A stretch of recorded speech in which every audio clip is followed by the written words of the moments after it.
Welcome everyone to our Lunch and Learn webinar, Seeding Psychological Safety from Where You Are in the Organization.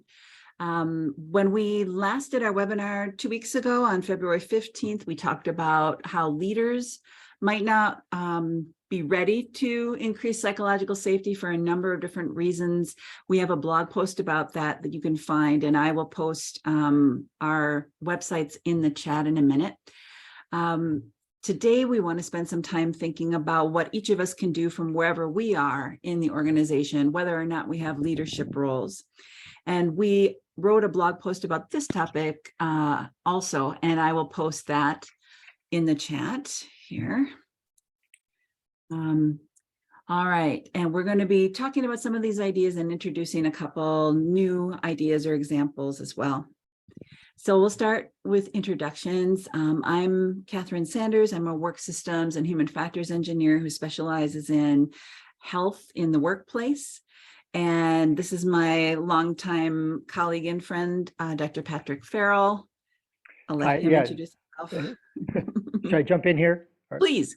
Okay.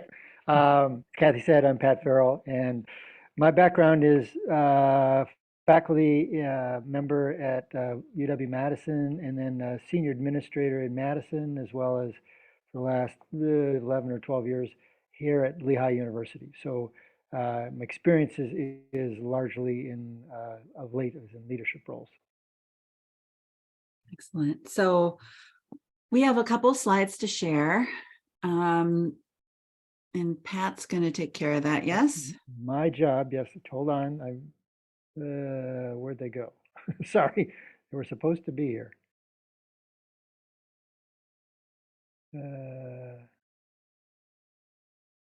Hold on, why do they not show up on my screen? Just a second. Sorry, I'm dealing with That's okay. Maybe it'd be easier if shall I share them because I've got it open? Yeah, go ahead. Because for some reason it's not giving me that as a choice to share the slides. Sorry. All right, no worries. Technology, we love it. Yeah, and we don't. There we go. All right, can everyone see that? So there's two themes really that we've got here that we want to talk through. One of them is if we're going to nurture psychological safety from where we are in the organization, perhaps somewhere in the middle, we suggest, Pat and I suggest, that the focus is actually on how we do things, not necessarily what we're doing, but how we do it. And then another theme is practicing for the future when we have other opportunities to seed psychological safety, perhaps on a larger scale. So I want to talk a little bit about the how. So do I have the right slide up, Pat? Can you see it? Yes, yeah, okay. I did, exactly, yes. All right, so the how. This might seem really obvious, but every day when we interact with people, we're giving them cues about who we are and what we value and what we're okay with. And so when we have our conversations with our colleagues on a daily basis, not even, even in the hallway or in a meeting, we can signal to people that we're open to diverse viewpoints. We can be non-judgmental when people confide in us, right? We can be welcoming to people just even by smiling and saying good morning and asking people, how are they doing? And then actually waiting for a response, right? For somebody to tell you, not just like, hey, how are you? And then you keep walking. So the daily cues we give people about how we interact, believe it or not, are actually really powerful, because if we signal to people that we don't like and don't value other people's insights, and we don't want other people to be even stopping us to share something with us, then we're kind of nipping this psychological safety and trust in the bud before it even starts to go anywhere, right? Mm-hmm. So Pat and I recommend that we all get very self-aware of how we are signaling to other people who we are and what we believe in and what we are accepting of. And one of the ways we can do that is to invite people's insights. So obviously you can do this in a formal meeting. You can ask people how do they see the issue that we're talking about, and what would they do in this situation? But we can just do it in general too. We can do it outside of meetings when we're chatting with people, or talking about other things other than tasks. We can ask people, well, how do you see this, right? If there's something big going on in the organization and people are starting to talk about it, we could share a little bit about how we see the situation. And then we can invite, how do you see it? And then the next one, appreciate the fact that somebody actually shared that with you, right? So you can say, thank you for sharing that with me. I really appreciate it. You can say, I hadn't thought about it that way before, and I'm going to give that more thought. You can essentially reward people, or give people positive reinforcement for taking a risk to tell you what they think about something, and kind of like building this trust through these just minuscule interactions that we all have every day.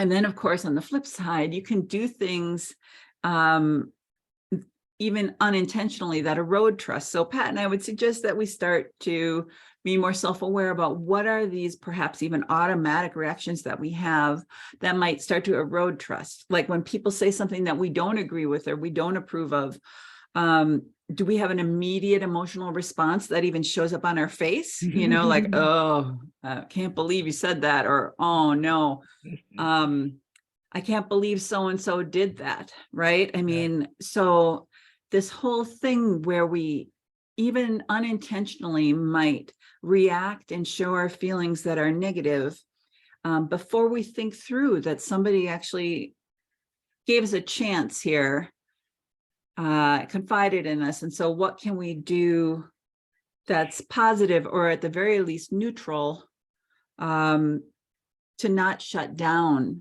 the relationship, right? So to not punish someone for taking a risk and talking to us. And then this grace thing is a phrase that I got from a colleague when I asked her about kindness at work, and she talked about giving other people grace, meaning that, and I loved it. I mean, it just really speaks to me. This idea that we are all more than who we are at work, and we all have things going on in our lives that are difficult. I mean, if you've lived for any span of time, you realize that life gives everybody some really rough patches. And so people are living through these things that we don't necessarily know about. And of course, they are more than who we see at the office. And so if somebody says something that we think is maybe questionable, or that we don't agree with, or does something that we think they shouldn't have done, we could consider just offering them some grace and realizing that they're more than their worst gaffe or their bad behavior, right? So, and of course, if we want that for ourselves, when we trip up or we say something in a way that we wish we hadn't, we can realize that if other people offer us grace, then that's really a blessing too, right? Because we all need to be forgiven at different points in time, for sure. I just wanted to add an additional comment to our list, which the phrase that comes to mind is peer influence. And I know we're all grown up, so we all are convinced that we are unaffected by our peers. We make up our own mind and make our own decisions, and what people around us doesn't matter. We're not teenagers, except we are. And so, without trying to say that's a reason to kind of exclamation point on kind of what we all do, I'll take an extreme case that Kathy sort of mentioned. In my experience, an awful lot of people that we all know, or I know anyway, don't really know how to deal with when they come across, they're in a discussion, they have a real sincere disagreement with someone else. And, I can walk away, I can maybe have some really poor reactions, but how do I have a positive reaction that allows me to disagree and in some ways invites this person to a next conversation, so that the next time they see me, they don't say, oh God, I'm running the other way because that person got really upset upset the last time I mentioned my favorite political candidate or whatever it was.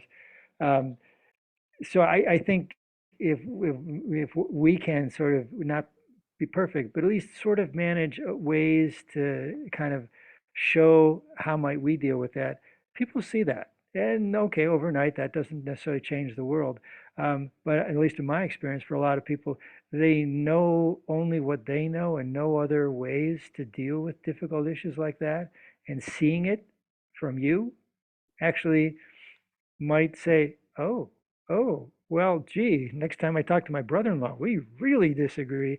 I might see how that might work out or whatever. Anyway, um, I guess my pitch here is that even though it will never be acknowledged, don't underestimate the power of peer influence. Yeah, I mean, when you yourself, I think, become a safe, psychologically safe person for people to interact with, Hmm. I think it can give obviously comfort to people who are in crisis or need someone to vent to or talk to. But it also, like you're describing, can be something that models to other Hmm. people a way to interact. Hmm. And I'm not saying I'm perfect at this by any stretch of the imagination, but I I'm think we're always a work in progress. yeah, but I'm better than I was 30 years ago when I was much more reactive and much less able to like edit myself before Mhm. before I decided I was going to say something. And perhaps also I just hadn't lived long enough to realize how difficult circumstances can Yeah. be for people. So I'm going to put in the chat this question in hopes that you all might add to our list here or expand upon some of these, like which of these hows in our personal behavior maybe resonate the most with you, or do you have more to add that you'd be willing to share with us? We're interested. So we shall wait for the typing. Mhm.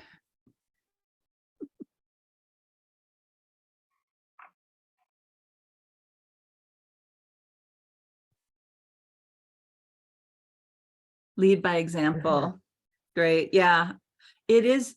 It Yeah. sounds so simple to lead by example, but I think a lot of people say one thing and they mean it, but then they find it really hard to model it. And so the dissonance in there kind Yeah. of negates the wisdom of what they're saying, I think. Mhm. And then the other comment, grace resonates, right? And Mhm. appreciating the cues that we give others. Yeah. Mhm.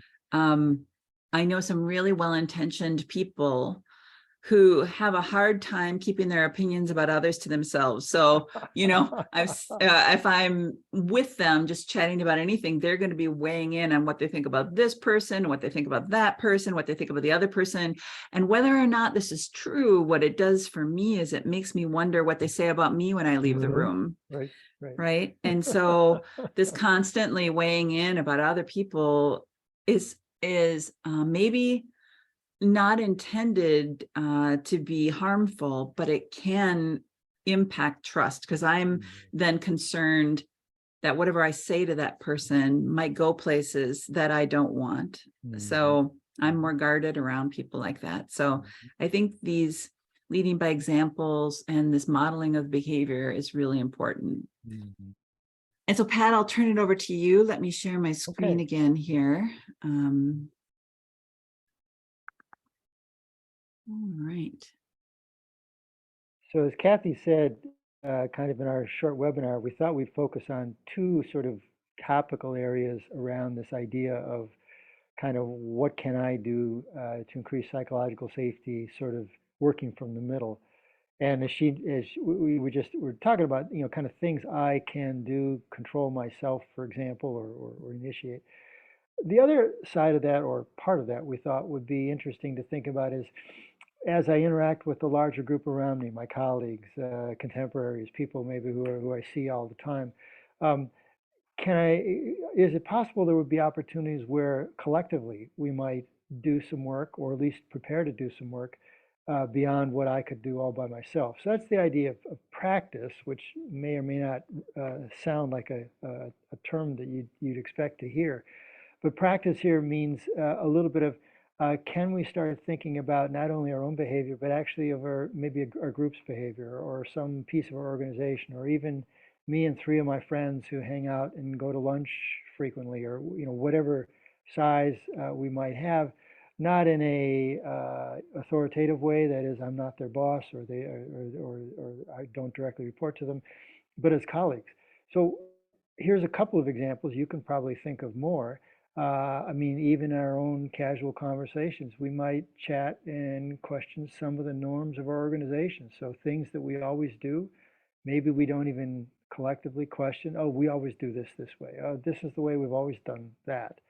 And some might be inconsequential, but others we might say, but if we all think about it, perhaps that's either deliberately or accidentally having a negative impact on the safety of some of the people around us, whether ourselves or others. So the idea is, can we, as appropriate, uh, begin to look at that? Is how can we question sort of some of the things we always do?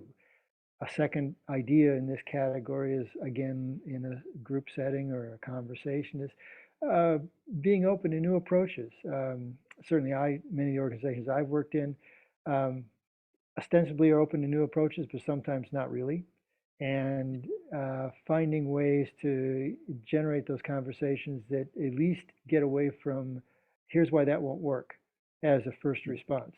It might be true, it won't work, but let's not start there. How is it that among my contemporaries, we can say, can we at least like play with the idea a little bit, explore a little bit? Again, hopefully this builds some psychological safety for us, but frankly, if we hope to somehow build a conversation about safety across our organization, these are some of the foundational pieces. We're going to have to be available to new ideas. We're going to have to rethink some of the things we're used to always doing that aren't really helping. We might even try some of these in small groups, perhaps groups that are autonomous, so we can try new ideas. We don't need to ask permission. We can just, if the five of us say, hey, let's try this. Okay, sure, let's try it. We can experiment. So the idea is, with the practice, is to, when opportunities present themselves, and even occasionally if you can nudge them to present themselves, um, how can we begin to practice on a somewhat larger than personal scale, in the hopes that the time will come sooner or later where we'll be able to, whether by invitation or not, try these out in much bigger ways on a larger pieces of our organization. Yeah, it's tricky, isn't it, Pat, when you think about, if you're thinking to yourself, your mid-career or early career, and you're thinking, when I'm in charge, I'm going to run things differently. Well, okay. And if you don't practice before then, odds Right. are that's not going to go very well, right? And so it's like all of these iterations teach us something. Good comment. How do you approach barriers to being open to new approaches when that's not really the case? Meaning people aren't really open to new approaches? Is that what you mean? What you're getting at? Um, that's uh, I would say that's a challenging one, but one that, again, from the middle. Yeah, okay. They say they are, but not really. Yeah, exactly. Hmm. Um, One from the middle, again, no, as always, there's no simple answer. Say, oh, just do this, and all that resistance melts away. No, no. Um, in some ways, I think the one of the challenges is, and this is in part maybe part of what Kathy just said about practice, is as best you can see if you can figure out what is some of the underlying themes that are associated with that. We might call it resistance or reluctance to change, or eagerness to just discard any potential new ways of thinking. Um, sure, there are people for whom that's just a way of life and they've gotten used to saying no and gotten away with it. But there are lots of people who have, to them, really good reasons why, whatever the status quo, whether it's because it's easier for me, that's an obvious one. I mean, we can list a whole host of them. Um, And at least my experience has been that diffusing all those reasons is nearly impossible because there's as many as there are people, and addressing them all individually is a never-ending task. But understanding what at least some of the major ones, and in some ways naming them out loud as though you heard people, I've found actually is a great way to begin to say, for example, I've been thinking, what do you think about this new idea? I know that's a really real problem because we'd all need to have training and do it because this would be really, really different. Um, and I know that would be kind of a lot of work for us, but still, I'd like to at least think about the idea. My experience has been, okay, you didn't solve the problem. They're still perhaps grumpy about needing training, but at least you acknowledge that's a thing, and it's a real thing, and it's something we have to deal with. But can we, for the moment, not let that be what prevents us from discussing what an outcome might be? So Kathy, you may have some other suggestions, but that's the way I look at it, is that um, there clearly are people for whom change or looking at things differently, a new approach, is anathema. Um, and often, even if I think their reasons are crazy, they make total sense to the people who are talking. So And I'm sorry, I just point out we have 5 minutes oh, left. sorry. It's okay. This is an important topic. So it's sort of like asking how to change someone else's openness, which I'm not Yeah. sure we can, but we can make it safe for them to say they don't want to do it. And then we can, sounds terrible, but we can be persistent. Okay, I'll accept that today.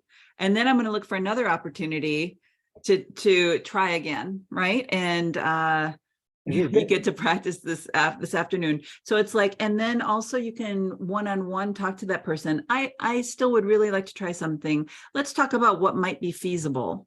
Yeah. Right. So yeah, like what Pat said, people have reasons for what they're doing, even if we don't understand them. Mm-hmm. So I want to, we have just a couple more things we wanted to share here, and about what it's like if you're new or an outsider. So we made a special slide for this just because in some ways being new to an organization has challenges. I want to fit in. I want to, be seen as a belonging and things. And also has new opportunities with regard to this whole notion of psychological safety. So we're focusing here on the opportunities. I know there's plenty of challenges and things that go on with being new. In particular, the notion that there are certain things about being new that you can get away with that actually might be very helpful in this regard. So for example, you see a few of our lists are testing norms. Well, maybe not going crazy, but at least sort of asking the question, gee, I see we do this way. I don't understand why that is. That isn't the way it was in my last place. Can you explain that to me? Why is that? Okay, that doesn't necessarily change the norm, but it gets the topic of why is this way on the table, in a way that as a new person, that's kind of okay. You can ask that question. If you'd been in the organization for 10 years, people would look at you like, what are you trying to do here? So there's opportunities there that we want to emphasize. We noted a few here that you can ask some questions. You can get feedback from people, all because you're new, and that those are different kinds of conversations that are almost expected of a new person, but might not be quite so willingly expected of someone who'd been in the organization for a long time.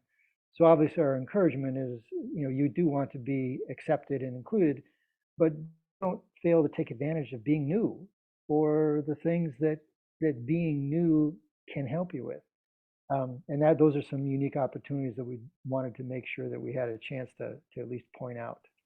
And I would say I'm usually an outsider in these groups when I'm hired as a consultant. And so one of the things I like to do is introduce things that I use that they might not be familiar with. And groups are surprisingly tolerant of the outsider, offering something. And some of them, are curious. And of course, there are groups who refuse, but then I would say, then that's the opening for the negotiation, the conversation about, Yeah. okay, if not this, then what, right? Right. So like creating community agreements about how we're gonna behave together in our group where I'm the outsider. That is really powerful because people, if they like it, can take it into other places in the organization. Mhm. So if your job is to jump in with new groups, I would introduce a bunch of different things and actually tell people this might, you might connect with this, you might not, but at least it'll be something that you have as an option for other things you're doing. Mhm. Mhm. Okay, so we've got 1 minute to wrap up. Oh, boy. Okay. So I apologize. We did most of the talking. Normally, we'd like to get a much more active conversation, but I guess we talked too much, so sorry about that. Um, Any last comments or questions from you all? I mean, obviously, you can tell from our viewpoint, we think there's a lot of opportunity. There is, of course, a lot of challenge if you're trying to support psychological safety and you're not in leadership of your organization. But there's plenty of opportunity as well. And so we'd like to encourage people to think about both the opportunity wherever it is they sit in their organization. Any last questions or comments for us before we kind of run out of time here? Okay, well then I'll say thank you for coming today, and we appreciate the time we've had together. I'm gonna stop the recording and